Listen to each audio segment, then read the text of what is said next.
कि किस प्रकार से स्वामी विवेकानंद जी शिकागो विश्व धर्म सभा में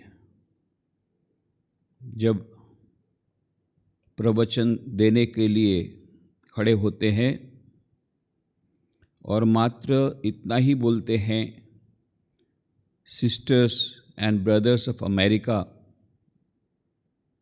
कि जितने भी वहाँ पर थे हजारों लोग, 4000 तो उसकी कैपेसिटी थी, पर वो ओवरफ्लोइंग था, और भी कोई लोग बाहर भी कॉरिडोर में भी खड़े थे, ये सब खड़े हो गए और ताली बजाते रहे, ताली बजाते रहे, ताली बजाते रहे, मिनिमम 2 मिनट तक। डॉक्टर हेनरी बैरोज ने तो कहा कि for several minutes it continued, parliament of world religion की किताब में लिखा। 2 मिनट भी कम नहीं होता है। जैसे हमने बताया कि हमने एक्सपेरिमेंट किया तो ये युवक लोग 2 मिनट भी ताली नहीं बजा पाए, इतना लंबा करते करते करते फिर बैठ गए। तो 2 मिनट भी कम नहीं होता है। तो ये आश्चर्य होता है कई लोगों को, क्या सचमुच में 2 मिनट था? तो सभी जगह पर 2-2 मिनट ही बात हुआ है, परंतु पार्लियामेंट ऑफ वर्ल्ड रिलीजन जो कि ऑथेंटिक रिकॉर्ड है उसमें कहा है सेवरल मिनट्स। वो कौन बोलता है? पार्लियामेंट ऑफ वर्ल्ड रिलीजन के जनरल कमेटी के चेयरमैन डॉक्टर हेनरी बैरोज, जो कि बाद में भारत आए थे क्रिश्चियनिटी के प्रचार के लिए। कुछ सुखद अनुभव उनको नहीं मिला था और स्वामी विवेकानंद से भी बाद में नाराज हुए थे कुछ, थोड़ा सा। स्वामी विवेकानंद ने पूरा प्रयत्न किया था उनको सहायता करने का, पर उनको वहाँ से अच्छा भारत में रिस्पांस नहीं मिला। तो जो भी होगा, तो ये डॉक्टर हेनरी बैरोज तो विरोध पक्ष के थे कहने के लिए, यदि कह सकते हैं हम। फिर भी उन्होंने ऐसा लिखा, प्रेबिस्टियन चर्च के थे वो, फादर थे। फिर भी वो लिखते हैं कि when Vivekananda rose to address the gathering,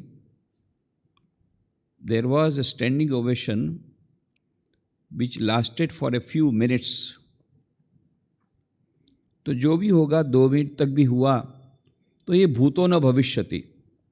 कल्पना कीजिए कि, और ये कौन से हैं? ये सेलेक्टेड लोग हैं, सारे विश्व के प्रतिनिधि भी वहाँ बैठे थे प्लेटफॉर्म पर, और जो सामने जो बैठे थे जो ऑडियंस में, वे भी कोई प्रोफेसर्स थे, कोई बड़े बड़े धर्म के, विभिन्न धर्मों के प्रतिनिधि थे, विभिन्न देशों से आए हुए प्रतिनिधि थे, और ये इनलाइटेंड ऑडियंस था।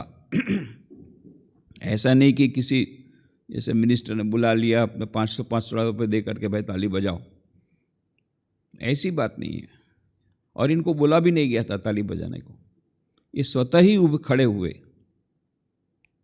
यहाँ तक कि स्वामी विवेकानंद बीच बीच में प्रयत्न भी किए कुछ बोलने का, पर वो इतना डिफनिंग एप्लॉज था कि जब तक कि अपने आप शांत नहीं हुआ, लोग बैठ नहीं गए उस एक्साइटमेंट के बाद, तब तक स्वामी जी आगे की बात नहीं बोल पाए। तो ये मन में प्रश्न होता है। कई लेखकों ने स्वामी विवेकानंद की इस घटना को, इस ड्रामेटिक घटना को वर्णन किया, और उसके बाद तो इतनी धक्का मुक्की होने लग गई, स्वामी विवेकानंद के वस्त्रों को छूने के लिए मानो होड़ लग गई, लोग उनके दर्शन के लिए स्टैम्पेड के समान व्यवस्था हो गई, बेंच पर से कूद कूद करके आने लगे। आखिर में पार्लियामेंट रिलीजियस कमेटी के ऑर्गेनाइजर्स लोगों को वहाँ पर बैरिकेड बनाना पड़ा, बोर्ड लिखना पड़ा कि भाई यहाँ पब्लिक यहीं तक आ सकेगी, उसके बाद नहीं आ सकेगी, टू प्रोटेक्ट द स्पीकर्स। ये सब हुआ। ये एक ऐतिहासिक, अपने आप में एक ऐतिहासिक घटना है, न भूतो न भविष्यति, कि एक भाषण के लिए, छोटे से संक्षिप्त भाषण के लिए, 5 मिनट के भाषण के लिए इस प्रकार से 2 मिनट का केवल एक शब्द के कारण बोलने के बाद इस प्रकार से स्टैंडिंग ओवेशन हो। केवल एड्रेस उन्होंने तो इतना ही कहा था, sisters and brothers of America, बस उसी में इतने लोग पागल हो गए, जादू इफेक्ट हुई। तो सभी लेखकों ने अपने अपने तरह से उसका वर्णन किया है, उसका कारण देने का प्रयत्न किया है। और कोई बोलते हैं अरे वो तो 30 साल की उम्र थी, बहुत ही हैंडसम थे। सचमुच में तो हैंडसम तो थे ही, मानो कामदेव के अवतार जैसे दिखते थे, सूर्य के समान दीप्तिमान चेहरा था और ड्रेस भी ऐसा था राजा का ड्रेस सन्यासी का ड्रेस नहीं, पगड़ी वो ऑरेंज पीले कलर की और सब डार्क ब्राउन टाइप का उनका वह ड्रेस और इसी प्रकार का, तो पूरा एक ऐसा ड्रेस इम्पोजिंग उनका ये पर्सनालिटी और उनका व्यक्तित्व भी उसी प्रकार से, लंबे चौड़े, ऊपर इसी सुंदर पगड़ी, दीदीप्यमान चेहरा, तो बोले लोग उससे प्रभावित हुए। ये तो एडिशनल हो सकता है, कोई उसके कारण कहीं इस प्रकार से नहीं हो सकता कि सब खड़े हो जाए और ताली बजाते रहे। हाँ, उनसे प्रभावित हुए थे। बाद में तो जब भी वो प्लेटफॉर्म से गुजरते थे लोग उस ताली बजाते थे, कहीं भी दिख जाते थे लोग खड़े होकर ताली बजाते थे। वो ही became the most popular person in the whole parliament of world religion. उसके बाद के बहुत सारे सेशन हुए, उसमें जब भी कोई बोरिंग सेशन होता था, मान लो कोई स्पीकर अपना पेपर पढ़ रहा है घंटों का घंटों, इस प्रकार से चल रहा है सेशन, एकदम बोरिंग सेशन चल रहा है, कई लोग उठ जाने की तैयारी में थे, तब ये ऑर्गेनाइजर लोग तुरंत अनाउंस करते थे स्वामी विवेकानंद बोलने वाले हैं लास्ट में। वो स्वामी विवेकानंद की 10 मिनट 15 मिनट उनकी बात सुनने के लिए सारे दिन वो लोग इस प्रकार से तपस्या करते, दूसरे लोगों का बोरिंग प्रवचन सुनते। ये स्वामी विवेकानंद ने ऐसा तहलका मचा दिया, और वो तो पहले खड़े लेने का तैयार भी नहीं थे, बोल रहे हैं मेरा मुंह सूख रहा था, और इसलिए मॉर्निंग सेशन में खड़े ही नहीं हुए। इवनिंग सेशन में जब बोला गया कि आपका लास्ट चांस है तब खड़े हुए, और खड़े होने के बाद फिर इतना ही बोले, और इस प्रकार से यह रिस्पांस मिला। यह अद्भुत। तो इसके सब लोग अपना अपना देते हैं। वैसे उन्होंने भी खुद ने भी कहा एक पत्र में, उन्होंने भगवद गीता का जो ध्यान संबंधी श्लोक है वह उन्होंने कोट किया, मुकम करोति वाचालम पंगुम लंघयते गिरिम यत् कृपा तमह वंदे परमानंद माधवम। उनकी कृपा से गूंगा बोलने लगता है, लंगड़ा चलने लगता है, ये उनकी कृपा से। तो स्वामी विवेकानंद ने इसके पहले तो पब्लिक स्पीच नहीं दी थी, विद्वता उनके पास बहुत थी, उसमें तो कोई शंका को स्थान नहीं है। बहुत विद्वान थे, बहुत उनके पास नॉलेज था, स्क्रिप्चर का, संस्कृत का, इंग्लिश का, शास्त्रों का, उसमें कोई बात नहीं, और जनरल नॉलेज सब कुछ था। पर पब्लिक स्पीच उन्होंने नहीं दी थी, केवल फरवरी महीने में हैदराबाद में कॉलेज में दी थी, जिसमें लगभग 1000 लोग थे। ये एक ही स्पीच तब तक दी थी, पब्लिक स्पीच जिसको बोलते हैं। बाकी पार्लर मीटिंग्स उन्होंने कई की थी, जहाँ जहाँ जाते थे पार्लर मीटिंग हो जाती थी, लोग आ जाते थे बात सुनने के लिए। परंतु इस प्रकार की पब्लिक, और यहाँ 1000 नहीं, मिनिमम 4000 5000 लोग, और वो भी इस प्रकार के ऑडियंस, केवल एक शहर के नहीं, सारे विश्व के विभिन्न भागों से आई हुई इनलाइटन ऑडियंस। स्वामी जी खुद बोलते मेरा मुख सूख रहा था, परंतु ये भगवान की कृपा से यह उन्होंने बोला, और यह इस प्रकार से उनको वो सफलता मिली। उसके पीछे ईश्वर की कृपा, और ये ईश्वरीय योजना का ही भाग था। जैसे हमने बताया, श्री रामकृष्ण देव जो राम थे, जो कृष्ण थे, आए इस बार रामकृष्ण देव के रूप में धर्म की स्थापना के लिए, और उन्होंने सभी धर्मों की साधना करके बता दिया कि सभी धर्म एक परम सत्य तरफ ले जाते हैं। अब उसको डिक्लेयर करना था, सारे विश्व को ये बताना था। पर वो यदि वहाँ भारत में श्री रामकृष्ण देव ने तो बताया था, पंचवटी के तले उन्होंने बताया, 4-5 लोगों ने सुना, उसमें सारे विश्व में को ब्रॉडकास्टिंग नहीं हुआ। तो ब्रॉडकास्टिंग के लिए उन्होंने इंस्ट्रूमेंट चुना स्वामी विवेकानंद को। पहले उसको शिष्य बनाया, उसको एम्पावर किया, उसको शक्ति प्रदान की, और फिर उन्होंने आदेश दिया, ड्रॉ किया पिक्चर एक स्टीमर का, और लिखा नोरेन शिक्षे देवे। एक मोर का भी पिक्चर था, जिसमें कि गले में थोड़ा सा, कंठ में ऐसा लगा था मानो वो श्री रामकृष्ण को जो गले में कैंसर हुआ तो वो बता रहा हूँ।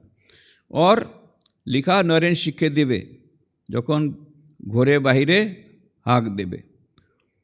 नरेन शिक्षा देगा मतलब, और घरे बाहरे मतलब देश में नहीं विदेश में भी देगा। और ये बात सच हुई, विदेश में जा कर के ऐसा उपदेश दिया। तब तो उस समय कहा था स्वामी विवेकानंद, नहीं नहीं नहीं, मैं कोई उपदेश वगैरह देना नहीं चाहता हूँ, न मैं कोई कार्य करना चाहता हूँ, मैं समाधि में डूबते रहना चाहता हूँ, मैं उपदेश देने का काम नहीं करूँगा। श्री रामकृष्ण देव ने कहा था तू तो क्या, तेरी हड्डियाँ काम करेगी, और करना पड़ा उनको। तो यह एक जो श्री कृष्ण भगवान ने जो वचन दिया था, यदा यदा हि धर्मस्य ग्लानिर्भवति भारत अभ्युत्थानम धर्मस्य तदात्मानं सृजाम्यहम् परित्राणाय साधूनां विनाशाय च दुष्कृतां धर्म संस्थापनार्थाय संभवामि युगे युगे। जब जब धर्म की अवनति होती है मैं आता हूँ, श्री कृष्ण भगवान बोलते हैं। तो जो राम थे, जो कृष्ण थे, आए इस बार रामकृष्ण देव के रूप में, और इस बार केवल धर्म की स्थापना नहीं करनी थी, सभी धर्मों की स्थापना करनी थी। और अधर्म के विरुद्ध लड़ाई नहीं थी, धर्म धर्म के बीच का जो झगड़ा था उसको भी मिटाना था। धर्मांधता, सांप्रदायिकता, कट्टरता, ये नए समस्या आ गई थी जो राम के भगवान के कृष्ण भगवान के समय में नहीं थी। ये वैश्विक समस्या आ गई थी, उसके समाधान के लिए श्री रामकृष्ण देव आए, और उनका जीवन ही पार्लियामेंट ऑफ रिलीजन था। स्वामी विवेकानंद बोलते हैं कि उनके जीवन में हम देखते हैं सभी धर्मों की साधना पारी पारी से करके, उसकी चरम सीमा तक पहुंच करके, उसकी उपलब्धि करके, और फिर विभिन्न धर्मों के प्रति, विभिन्न धर्मों के अनुयायी उनके पास आकर के वो शिक्षा ग्रहण करते हैं, शिष्यत्व ग्रहण करते हैं विभिन्न धर्मों के। तो his life itself was a parliament of religions. ऐसी जिनका जीवन ही पार्लियामेंट रिलीजन था, उनके शिष्य आते हैं। पर ब्रॉडकास्टिंग कैसे करेंगे? भारत में कोई सुनेगा नहीं। मोस्ट डेवलप्ड कंट्री अमेरिका, तो अमेरिका में करना पड़ेगा। तो अमेरिका में करना पड़ेगा तो उसमें सभी धर्मों के प्रतिनिधि कब आएंगे? तो बोले वर्ल्ड पार्लियामेंट रिलीजन रखना पड़ेगा। तो वर्ल्ड पार्लियामेंट रिलीजन तो बहुत खर्चा होगा। वर्ल्ड पार्लियामेंट रिलीजन में कितना खर्चा? तो कोई खर्चा नहीं, सब अमेरिकन वासियों ने किया खर्चा। उन्होंने ही वर्ल्ड पार्लियामेंट रिलीजन बनाई उन्होंने बताया, उन्होंने सब लोग को बुलाया, उन्होंने ऑडियंस बुलाया, उन्होंने सारा आयोजन किया। स्वामी विवेकानंद को बस जाकर के बोलना ही भर था, सब उन्होंने किया। और उन्होंने वो सारे विश्व को सर्वधर्म समन्वय का संदेश सुनाया। धर्म के बीच की कट्टरता को विदाई देनी पड़ेगी, ये संदेश उन्होंने प्लेटफॉर्म पूरा तैयार किया। अमेरिका ने, अमेरिकन वासियों ने पार्लियामेंट ऑफ वर्ल्ड रिलीजन उन्होंने बुलाया, खर्चा उन्होंने किया, सबको निमंत्रण उन्होंने दिया, ऑडियंस उनको रेडीमेड ऑडियंस मिला स्वामी विवेकानंद को। ये धर्म स्थापन का जो कार्य था श्री रामकृष्ण देव का, उसके भाग के रूप में था। तो यह श्री रामकृष्ण देव की कृपा और उनकी इच्छा, उनका उपदेश, उनका आदेश, उसके अनुसार ये सब हुआ कि जिसमें केवल वह जैसे भेलकी लग जाती है, जैसे एक प्रकार का जादुई असर होती है, ऐसे जादुई असर हुई। और कुछ बोलते हैं माँ शारदा की, उन्होंने जो प्रार्थना की थी वो माँ सरस्वती की प्रार्थना, वो माँ शारदा की प्रार्थना थी। माँ शारदा का आशीर्वाद लेकर के आए थे, इसलिए उनको इस प्रकार की अद्भुत सफलता मिली। ये भी बात सच है। और उन्होंने स्वयं माँ शारदा को कहा, माँ उस समय तो मुझे छलांग लगाकर जाना पड़ा था, इस बार तो उन्हीं लोगों के जहाज में गया और वहां जाकर के आग लगाई। मतलब श्री माँ शारदा देवी पहले सीता के रूप में आई थी। वो आपको याद होगा कि कैसे रामेश्वरम के शिवलिंग को देख करके माँ बोली थी, अरे जैसा रख गई थी ऐसा ही है। मानो उनको सीता जी के समय में जब आई थी तब उन्होंने शिवलिंग रखा था, वो बात याद आ गई। और स्वामी विवेकानंद मानो हनुमान जी, अपने आप को हनुमान जी मानते हैं, तो हनुमान जी गए थे सीता की खोज में। तो समुद्र का उन्होंने जब लांघन किया तो छलांग लगा कर गए थे, और वहाँ पर जाकर के सीता जी का खोज पता लगाते हैं। फिर अशोक वाटिका में जाते हैं, अशोक वाटिका में सीता जी का दर्शन होता है। ऊपर पेड़ पर छद्म वेश में सूक्ष्म रूप धारण करके पेड़ पर बैठते हैं कि ये राक्षसियाँ आजबाज बैठी थी, वो जाएं, उसके बाद वो अंगूठी डालेंगे और सीता माता को बताएंगे रामचंद्र जी का संदेश। ये उन्होंने सोच के रखा है। और हनुमान जी ऊपर बैठे हैं, राक्षसी आपस में बात कर रही हो। उसमें से त्रिजटा नाम की राक्षसा बोल रही है, अरे कल रात को मुझे स्वप्न आया, सपने में मैंने देखा एक बंदर आया है हनुमान जी चौंक गए, इनको यहां पता लग जाता है, इंटेलिजेंस डिपार्टमेंट रावण का। और वो त्रिजटा ने कहा कि मैंने देखा स्वप्न में एक बंदर आया है, वो पूरी लंका जला के चला गया। अरे हनुमान जी बोले, प्रभु आप भी, आपकी लीला अपरंपार है, आपने तो मुझे केवल तो कहा था सीता का पता लगाना है, ये लंका जलाना ये काम तो आपने बताया ही नहीं था। अब ये सोच रहे दूसरा काम कैसे होगा, तो दूसरा काम बोले उनको कुछ करना ही नहीं पड़ा, अपने आप ऐसा सब हो गया कि रावण के लोग आकर के उनको पकड़ के ले गए, सभा में प्रस्तुत किया गया, और रावण बोला कि चलो इसका वध कर डालो। और तब विभीषण ने कहा कि राजदूत का वध करना आपका दुर्नाम होगा। अच्छा ठीक है, तो बंदर की ममता पूंछ पर होती है, चलो उसकी पूंछ को जला दो सारे। और इधर पूंछ तो छोटी सी दिख रही थी, धीरे धीरे से हनुमान जी ने बढ़ाना शुरू किया, लंबाना शुरू कर दिया। हनुमान जी कहने का मतलब है मेरी ममता पूंछ पर है, मेरी ममता को समेटना भी जानता हूँ, बढ़ाना भी जानता हूँ। बढ़ाया खूब, सारे लंकावासी बहुत सारा रुई लाया, बहुत सारा तेल लगाया, सब लंबी लंबी लंबी पूंछ हो गई। बस अभी क्या है, बोले मेरे को कुछ करना ही पड़ा, बंदर का स्वभाव है उछल कूद करना, मैंने केवल उछल कूद की सारे, बस और कुछ नहीं किया। बाकी तेल लंका का वालों का, तेल लंका वासियों का, और रुई उनका, मैं केवल उछल कूद किया, सारी लंका में आग लग गई। तो स्वामी जी कहते हैं माँ इस बार तो मुझे छलांग लगा के नहीं जाना पड़ा, उन्हीं लोगों के जहाज में गया, उन्हीं लोगों के जहाज में जाकर के वहाँ आग लगाई, और बोले मुझे कुछ नहीं करना पड़ा, उन्हीं लोगों ने पार्लियामेंट रिलीजन बुलाया, खर्चा उन्होंने किया, उन्होंने सब लोगों को बुलाया, उन्होंने सब खर्चा किया, मेरे को केवल प्रवचन ही देना पड़ा, और सब आग लग गई पूरी। एक जो सनातन धर्म के, भारतीय संस्कृति के संबंध में, भारतीय आध्यात्मिक संस्कृति के संबंध में, सनातन धर्म के बारे में जो गलतफहमी थी सब दूर हो गई एक छोटे प्रवचन में। बाद में हालांकि 11 सितंबर को छोटा दिया था, फिर बाद में 19 सितंबर को, जिसकी बात हम कल करेंगे, हिंदू धर्म पर जो उन्होंने प्रवचन दिया अद्भुत, और उसके द्वारा उन्हें सारे विश्व के समक्ष ये प्रमाणित कर दिया कि भारत का धर्म जो सनातन धर्म है वह वैश्विक धर्म है, और इसमें किसी भी धर्म के प्रति कोई प्रकार की घृणा नहीं है, सभी धर्मों को वो स्वीकार करता है। और यदि भविष्य में वैश्विकता के इस युग में यदि कोई धर्म होगा तो इसी प्रकार का धर्म होना पड़ेगा, जो वैश्विक हो, जो सभी धर्मों को स्वीकार करता हो, सभी धर्मों को छूट देता हो, अपनी अपनी मान्यता के अनुसार अपने धर्म का पालन करे, ऐसे धर्म को आना पड़ेगा। और ये सभी जो लक्षण सनातन धर्म में, ये सब बातें उन्होंने बताई थी, उसकी बात कल करेंगे।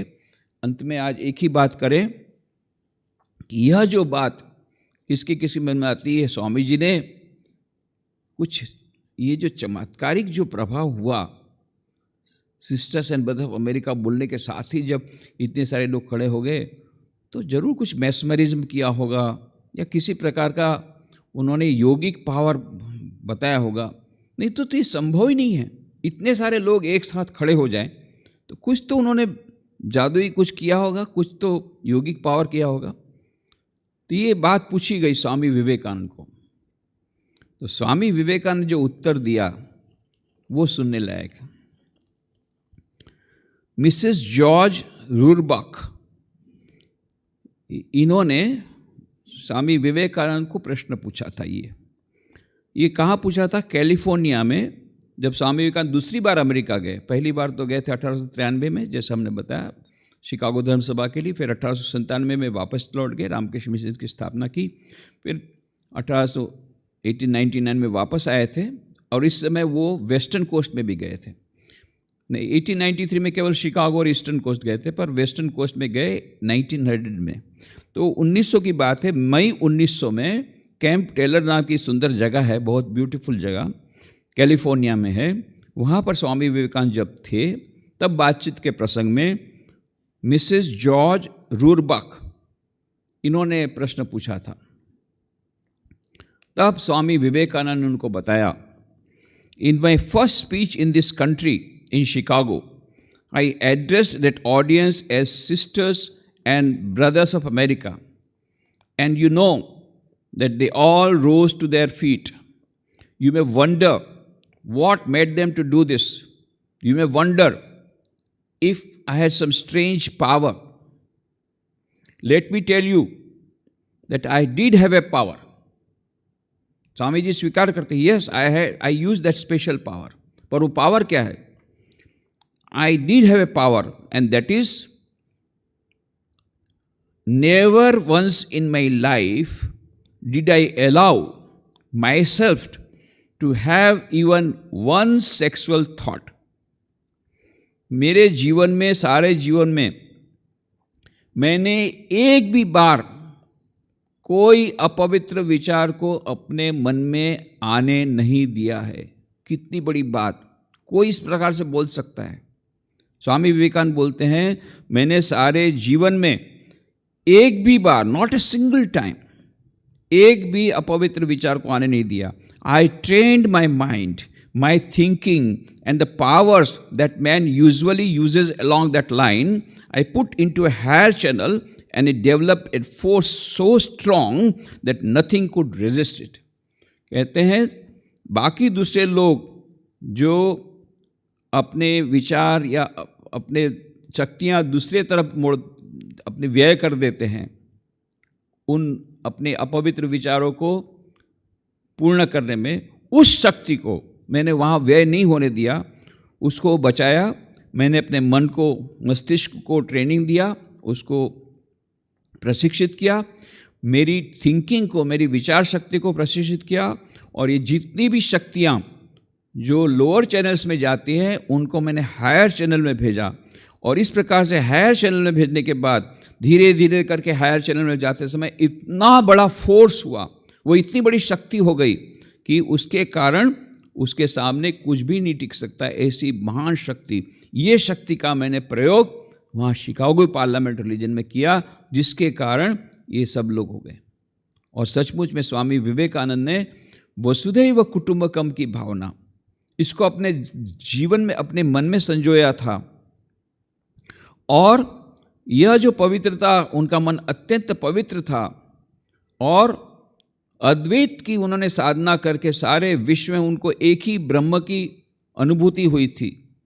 जो कुछ थोड़ी सी अपूर्णता बाकी थी, वो खेतड़ी में, राजमहल में उन नित्यांगना ने उनको दे दी थी। जब नित्यांगना ने प्रभु मोरे अवगुण चित्त न धरो, जब स्वामी जी ने कहा कि नहीं, सन्यासी को इस प्रकार से ये गीत में, इस प्रकार के मुशायरे में रहना ठीक नहीं है, ऐसा उन्होंने ना कह दिया, वो नहीं आए, तब नित्यांगना को बड़ा अपमानजनक को लगा। उसने यह गीत गाया, प्रभु मोरे अवगुण चित्त न धरो, समदर्शी है नाम तिहारो, चाहे तो पार करो। और ये स्वामी विवेकानंद, फिर उनके आंखों में से आंसू निकल गए, अरे ये नित्यांगना ने मुझे पाठ सिखा रही है। जो ब्रह्मज्ञानी, उसके लिए तो सभी बराबर हैं, और सभी के प्रति सम्मान की भावना होनी चाहिए। तो ये स्वामी विवेकानंद को ये पूर्ण ब्रह्मज्ञान हो गया था, जहाँ उनके लिए सभी एक थे, वो एकत्व की भावना उनमें थी। वसुधैव कुटुंबकम, सारे विश्व के लोगों के प्रति उनमें मन में प्यार था। वो हृदय के उस भावना से उन्होंने sisters and brothers of America कहा, और ये सिस्टर्स एंड ब्रदर्स के हृदय में ये शब्द गए, और स्वामी विवेकानंद की पवित्रता की, पवित्र मन की ये वाणी, वो एकत्व की वो वाणी, जो उन्होंने सारे जीवन की साधना की वो वाणी, उसने जाकर के अमेरिकन वासियों के हृदय को छेदन किया, और इसलिए वह जादुई असर हुई। तो यह अद्भुत बात, स्वामी विवेकानंद किस प्रकार से यह एक बहुत अद्भुत दिव्य योजना के फलस्वरूप जो कार्य करते हैं, और फिर कितनी बाधा आती है, और इस बाधा का कैसे अनुक्रमण करते हैं, ये सब की चर्चा हम लोग कल करेंगे। आज यहाँ समाप्त करें।